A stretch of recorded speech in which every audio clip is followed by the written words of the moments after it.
अब दर्पण है क्या, इसका साधारण आंसर हमसे ले सकते हैं, वह चिकनी और चमकीली सतह जिसको पारदर्शी रूप से देख सकते हैं।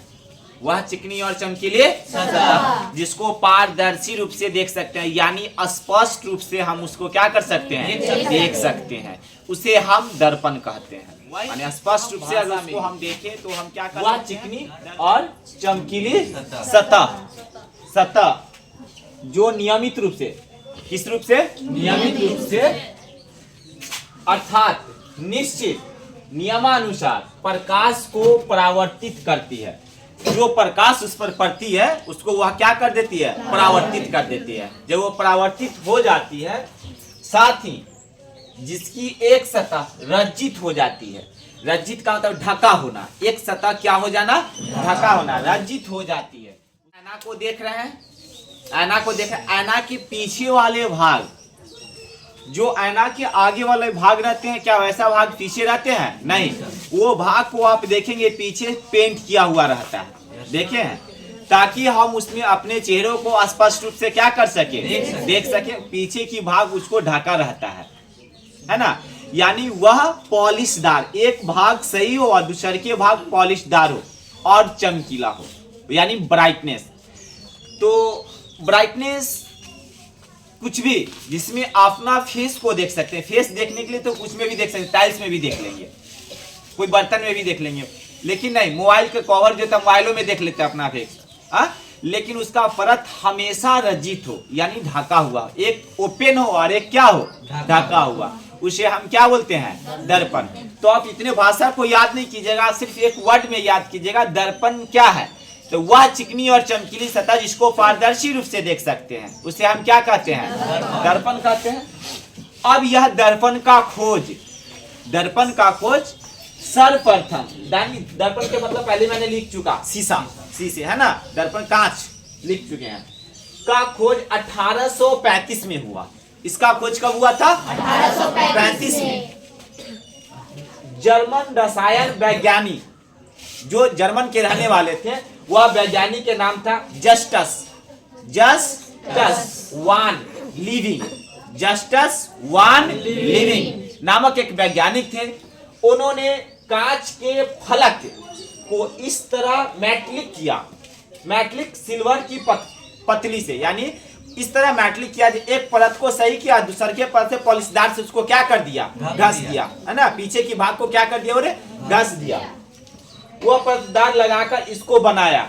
उस समय आम आदमी तक शीशा नहीं पहुंच पाता था, यानी कांच जो होती है बहुत कम पहुंच पाते थे, माने पहुंचते थे लेकिन जितना पहुंचना चाहिए उतना पहुंचता नहीं था।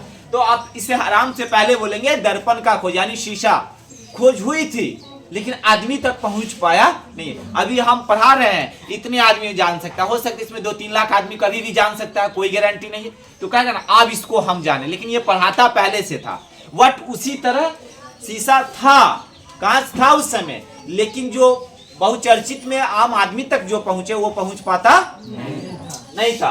तो दर्पण का खोज यानी शीशे का खोज 1835। ये आपका क्या हो गया, ऑब्जेक्टिव हो गया, जिसमें आप कनू से आते हैं, एक बार ऐसे करते हैं, आप फेस को देख लेते हैं, देखते हैं ना, कनू से आते हैं तो मुंह को क्या कर लेते हैं, देख लेते हैं। आम आदमी तक नहीं पहुंच पाता था, जो अभी एक घर में 2-4-5 ऐसे लगा रहता है, उस समय तो कितना पहुंच पाता नहीं था। इसका खोज किया जस्टस वान लिविंग नामक वैज्ञानिक ने, जो जर्मन के रहने वाले थे, और इन्होंने 1835 में इसका खोज किया। क्लियर।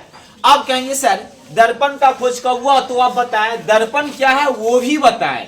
अब दर्पण का उपयोग होता कहाँ है, तो दर्पण का उपयोग जो होता है आपका अपनी छवि को देखने में। मैंने पहले से बोला कहां से आओ एक बार सेल्फी ले लो, उसमें भी अगर कहीं रास्ते में देखते हो, अगर नहीं रहता है तो आराम से फेस को देख लेता, आओ कौन से फेस वॉश करो, आराम से आईना में देख लो, सही है ना, अच्छा चलो पास कर जाएगा आज, कोई दिक्कत नहीं। तो स्पष्ट रूप से जिसको हम फेस को देखते हैं,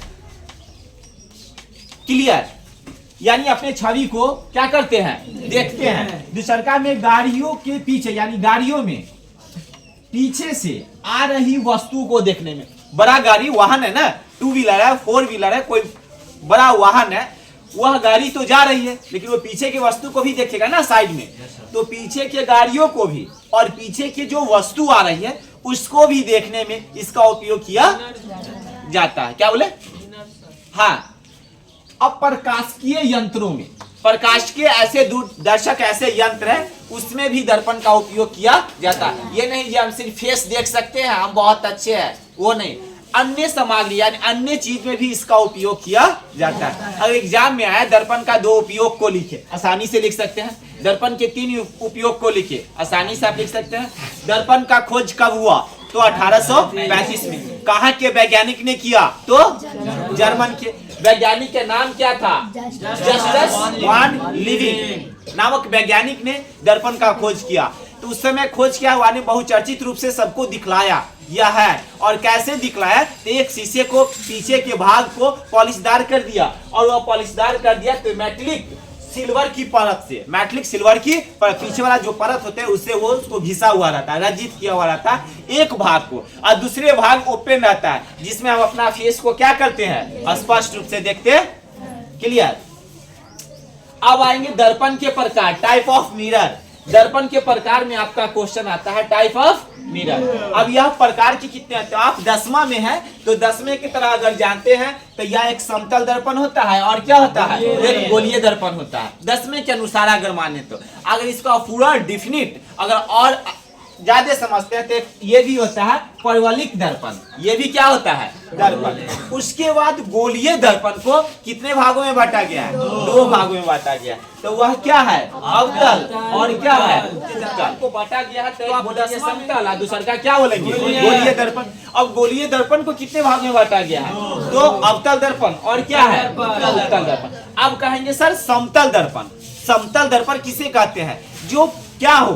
प्लेन हो, है ना, प्लेन हो, बराबर हो। अब ये बोर्ड है ना, ये क्या है? प्लेन है। प्लेन है, बराबर नहीं है, प्लेन है। बराबर का मतलब सामने हो गया, प्लेन है। अब इसके नीचे के भाग क्या होना चाहिए? इसमें एग्जांपल है, रंजित होना चाहिए। आपके किताब में होगा ऐसा, देखिएगा फिगर बनाया हुआ होगा, रंजित होना चाहिए यानी प्लेन होना चाहिए। जैसे में फर्श, टाइल्स, मेरा तो घर नहीं है, झोपड़ी का घर है, तुम लोग को छत का घर होगा तो उसमें देखना टाइल्स लगा हुआ रहा, है ना, उसमें वो समझो तो कौन दर्पण है? समतल, जो बराबर हो। अब कोई को और बड़ा हाई फाई घर हो, 5 तला 4 तला का, देखना उसको पीओपी किया रहता है, पुट्टी किया रहता है बहुत अच्छा से। वो तो नसीब ही मेरे घर में नहीं है, नहीं मेरे पास है। तुम लोग के पास तो होगा, तुम्हारे पास होगा। छत वाला किसका था? वो तो आने वाला भविष्य में उसको दे देंगे। वैसी ही सबका है, वैसी सबका है, हम सब भी दे देंगे कोई और को। तो ये जो है ना आपका समतल दर्पण, कौन दर्पण है? समतल दर्पण। आप कहता है गोलीय दर्पण। क्या कहता है? गोलीय दर्पण। अब गोलीय दर्पण उसका भाग क्या हो? खोखला हो। क्या हो? खोखला। आंतरिक भाग उसका हो खोखला, लोटा की तरह। लोटा जानते हैं ना? Yes sir. लड़की लोग चावल पकाती होगी, तसला जानते हैं ना? कढ़ाई जिसको कहते हैं, नहीं, कमंडल जानते हो ना? जिसका आंतरिक भाग क्या हो? खोखला हो, गोलीय दर्पण कहलाते हैं। क्या कहलाते हैं? गोलीय दर्पण। गोलीय दर्पण कहलाते हैं। गोलीय कैसे बोलते हैं? उसके बाद समतल दर्पण जान गया, यस सर। गोलीय दर्पण जान गया, यस सर। अब मैंने लिखा यहाँ पे क्या चीज और क्या लिखे? उत्तल दर्पण। ये भी है परवलिक दर्पण, लेकिन इसका आकार जो होता है ना थोड़ा सा तिरछा होता है। कहने का मतलब इसका आकार इस तरह का होता है, इस तरह का, ज्यादा धसा रहता है। इसका आकार जो रहता है ज्यादा रहता है, ये धसा हुआ, ये दर्पण का, ठीक है ना। अब समतल तो आप समझ ही गए। गोलीय जो उसका आंतरिक भाग क्या हो? खोखला हो, पूरा खाली हो। क्या हो? खाली हो, जिसमें कोई सामग्री क्या हो? अंत हो। जैसे में गाड़ी का टंकी, पेट्रोल उसमें डलाता है, भोज खाने जाते होंगे तो गिलास मिलता होगा, गिलास भरा रहेगा, क्या पानी उसमें जाएगा? नहीं जाएगा। जिसका आंतरिक भाग पूरा खोखला हो। क्लियर? कोई दिक्कत नहीं ना? अब यहाँ से आता है समतल बता दिया, अब आपको बताना है गोलीय बता दिया, अब अवतल। तो मैंने कल एक एग्जाम्पल लिया था, अवतल दर्पण और उत्तल दर्पण, है ना? मैंने एग्जाम्पल लिया था या नहीं लिया था? एक हाथ से ही हम पढ़ा दिए थे अवतल दर्पण और उत्तल दर्पण। तो ये हाथ जो है ये दर्पण है। तो ये कौन सा दर्पण है? अवतल। अवतल। क्योंकि आप जब भी हाथ को अगर देखते हैं स्पष्ट रूप से तो बीच के भाग धंसा रहता है, हल्का सा, है ना? अपने हाथ को देखेंगे कभी भी और याद नहीं करेंगे, कभी भी याद नहीं करेंगे। तो ये जो आपका हाथ है, ये बीच में जो भाग धसा, अगर पानी को इसमें डालते हैं तो हम गारंटी देते हैं कि हल्का सा पानी इसमें अड़ेगा। 1 ml पानी इसमें अड़ सकता है ना। अब ये दर्पण जिसका बीच का भाग क्या हो, धसा हुआ हो, वो अवतल दर्पण, यही ना। जिसका बीच का भाग धसा हुआ क्या हो, अवतल दर्पण। इसको याद करने की कोई आवश्यकता नहीं। कोई अगर टीचर हो या कोई ऐसा व्यक्ति अगर आपसे पूछे अवतल दर्पण किसे कहते हैं, तो क्या सर ये क्वेश्चन पूछते हैं, ये अवतल दर्पण है, तो क्या हाथ देता है? तो सर यही ना है, बीच के भाग धसा हुआ, उसे हम क्या कहते हैं, अवतल दर्पण। अब उत्तल दर्पण, तो सर इसी का अपोजिट। अब ऐसे हाथ करेंगे, तो ऐसे हाथ करेंगे तो देखिए कुछ उभरा हुआ है, उठा हुआ है ना कि नहीं है? क्या ये हो गया आपका, क्या हुआ उड़ा, खेलते होंगे ना, वो में कोई कह देता है जानवर हो, तो कोई बच्चा हाथ उड़ा देता होगा, तो नहीं खेलेगा, है ना। तो ये आपका उत्तल दर्पण हो गया। ये कौन सा दर्पण हो गया आपका, उत्तल दर्पण। और ये आपका क्या हो गया, अवतल दर्पण। तो क्यों हो गया, तो यह बीच में क्या है, धंसा हुआ है, और यह क्या है, उभरा हुआ है। तो उभरा हुआ भाग को हम क्या कहेंगे, उत्तल दर्पण, और धंसा हुआ भाग को क्या कहेंगे। कोई दिक्कत, ये भी आपका